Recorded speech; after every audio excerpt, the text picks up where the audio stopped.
जिन लोगों को नेतागिरी का शौक होता है उनके पोस्टर सालों भर दीवारों पर या बिजली के खंभों पर लगे रहते हैं। लेकिन इन दिनों ऐसे पोस्टर की संख्या कुछ ज़्यादा ही हो गई है, क्योंकि एमसीडी चुनाव बहुत नज़दीक आ गए हैं। दिल्ली के दूसरे इलाकों की तरह अब तक आप ओखला में भी मर्द नेताओं के पोस्टर हर तरफ इधर उधर देखते थे। लेकिन जैसे ही ये ऐलान हुआ है कि अबुल फजल इनकलेब और जाकिर नगर की काउंसलर वाली सीट महिलाओं के लिए आरक्षित कर दी गई है, तो फटाफट लोगों ने अपनी अपनी बीवियों के पोस्टर लगाने शुरू कर दिए हैं। जिन लोगों को इस बात का एहसास था कि ये सीट महिलाओं के लिए ही हो जाएगी, उन्होंने अपनी बीवियों को पहले ही लॉन्च कर दिया था। लेकिन जिन्हें अचानक ये पता चला, उन्होंने फ़ौरन पहले तो फेसबुक पर इस बात की जानकारी दी और अपनी बीवियों के फ़ोटो दिखाने शुरू कर दिए, और उसके बाद उन्होंने पोस्टर भी बनाने शुरू कर दिए। जिन लोगों के पोस्टर अब तक नहीं आए हैं, उनकी वाइफ स्टूडियो पहुंच रही हैं, अच्छे अच्छे कैमरामैन का सहारा ले रही हैं, ताकि उनको फ़ोटो भी जल्द से जल्द मार्केट में आ जाए, ताकि आपको पता चल सके कि हमारा उम्मीदवार इनमें से कौन हो सकता है।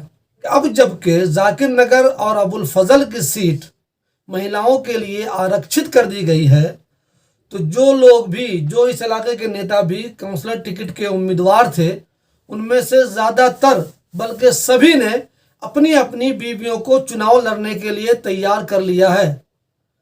सिर्फ एक उम्मीदवार मजलिस के महमूद अनवर नौजवान हैं, 28 साल के हैं। महमूद अनवर की चूँकि शादी नहीं हुई है, तो उन्होंने अपनी जगह अपनी मां को चुनाव लड़ाने का फैसला किया है। सबसे पहले बात करते हैं जाकिर नगर वार्ड की।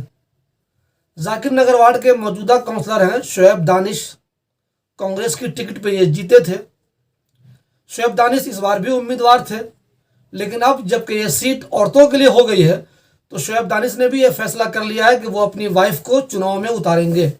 इस सीट पर पिछली बार दूसरे नंबर पर रहे थे आम आदमी पार्टी के महमूद अहमद। अब जबकि उनको ये मालूम चला है कि ये सीट महिलाओं के लिए हो गई है, तो फिलहाल महमूद गोवा में आम आदमी पार्टी का प्रचार कर रहे हैं। वहाँ से उन्होंने अपने समर्थकों को एक वीडियो संदेश देकर ये बताया है कि ये सीट महिला की हो जाने के बाद भी वो चुनाव के लिए तैयार है और उनकी वाइफ मैदान में आएगी। जाकिर नगर वार्ड से एक दूसरे उम्मीदवार हैं कौसर इमाम उर्फ लड्डन। लड्डन को उम्मीद है कि आम आदमी पार्टी उन्हें टिकट देगी। अब चूंकि यह सीट महिलाओं की हो गई, तो लड्डन ने भी ये तैयारी कर ली है कि वो अपनी वाइफ को मैदान में उतारेंगे।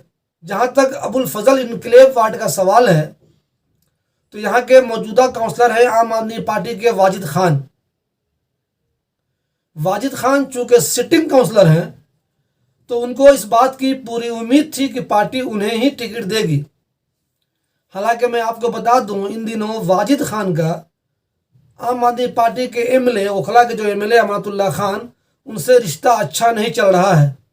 दोनों के संबंध अच्छे नहीं हैं। लोगों को ऐसा लगता है कि अमानत नहीं चाहते कि टिकट वाजिद को मिले।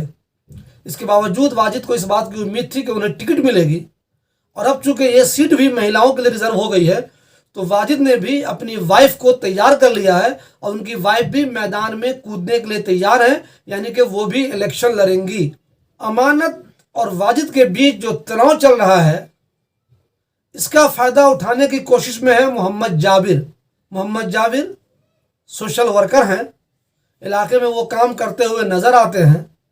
उनको इस बार ये उम्मीद है कि अमानत चूँकि वाजिद से नाराज़ है, इसलिए आम आदमी पार्टी की टिकट उन्हें मिलेगी। इसके लिए वो बहुत दिनों से कोशिश भी कर रहे हैं, लोगों से मिलना जुलना भी जारी है। लेकिन अब चूंकि ये सीट महिला की हो गई है, तो उन्होंने भी अपनी वाइफ को मैदान में उतार दिया है। उनकी वाइफ फिलहाल फेसबुक पे नज़र आने लगी हैं, धीरे धीरे मैदान में भी नज़र आएंगी, लोगों से मिलना जुलना भी शुरू हो जाएगा। कांग्रेस के प्रबल दावेदार हैं परवेज़ आलम खान। परवेज़ आलम पिछली बार दूसरे नंबर पर रहे थे। वो टिकट के लिए कोशिश कर रहे थे और उनको उम्मीद थी कि टिकट मुझे ही मिलेगी। अब चूंकि यह सीट महिला के खाते में चली गई है, तो परवेज़ भी तैयार है अपनी वाइफ को मैदान में उतारने के लिए। इस सीट पर दूसरे प्रबल दावेदार हैं हिदायतुल्लाह उर्फ जेंटिल। जेंटिल बहुत दिनों से सोशल वर्क कर रहे हैं, लोगों के काम आ रहे हैं। कैंप लगा रहे हैं, लोगों से मिल रहे हैं, इधर उधर सफाई करते हुए भी नज़र आ जाते हैं। जंटिल को भी उम्मीद थी कि पार्टी मुझे पसंद करती है, वो मुझे टिकट देगी। लेकिन अब जबकि ये सीट महिला को चली गई है तो जंटिल ने भी अपनी वाइफ को मैदान में उतार दिया है। उनकी वाइफ ने लोगों से मिलने जुलने का सिलसिला भी शुरू कर दिया है। वो लोगों से मिल रही हैं और उन्हें अपने बारे में बता रही हैं। जंटिल की वाइफ साइंस में ग्रेजुएट हैं और ह्यूमन राइट्स एक्टिविस्ट हैं। कांग्रेस की टिकट से एक दूसरे प्रबल दावेदार हैं अब्दुल वहाब मलिक।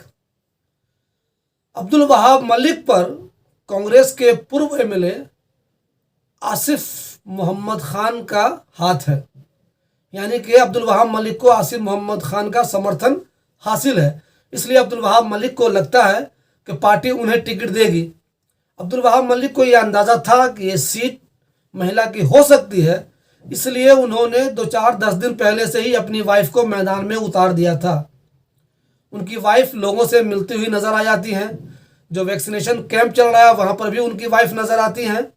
इसका मतलब ये है कि इन सब लोगों ने जो कि एक्टिव थे, जिनको टिकट की उम्मीद थी, अब ये जानते हुए कि ये सीट महिला को चली गई है, अब भी वो लोग अपनी अपनी उम्मीदवारी पेश कर रहे हैं और कोई भी मैदान से पीछे नहीं हटा है।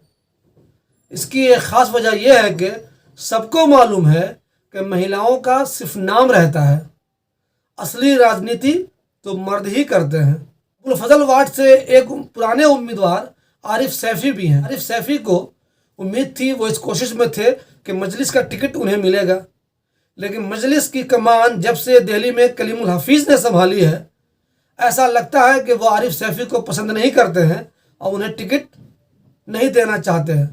मगर आरिफ सैफी अपनी कोशिश में लगे हैं और उन्हें उम्मीद है कि उन्हें ही टिकट मिलेगी। इसलिए अब उन्होंने अपनी वाइफ को भी मैदान में उतार दिया है और इलेक्शन लड़ने की तैयारी शुरू कर दी है। आरिफ सैफी को टक्कर दे रहे हैं महमूद अनवर। महमूद अनवर वेल एजुकेटेड है, पिछले कुछ महीनों से बहुत काम कर रहे हैं। कोरोना के दौरान उन्होंने बहुत अच्छा काम किया, लोगों की बहुत मदद की। वो पूरी तरह से तैयारी में थे कि मजलिस की टिकट उनको मिलेगी अबुल फजल वार्ड से। लेकिन अब चूँकि ये सीट महिला को चली गई है और उनकी शादी हुई नहीं है, उनके पास वाइफ नहीं है, तो उन्होंने फैसला किया है कि इस टिकट से मैं अपनी अम्मी को चुनाव लड़ाऊंगा। आप सब ने देखा कि जो लोग भी जाकिर नगर सीट से या अबुल फजल सीट से काउंसलर का टिकट चाहते थे, वो सब अब भी तैयार हैं, ये जानते हुए कि अब ये सीट महिला के लिए आरक्षित हो गई है। सबने अपनी अपनी वाइफ को तैयार कर लिया है। आने वाले दिनों में ये देखना दिलचस्प होगा कि इनमें से कौन सी महिला टिकट पाने में कामयाब होती है और फिर उसके बाद कौन सी महिला जीत हासिल करने में कामयाब होती है।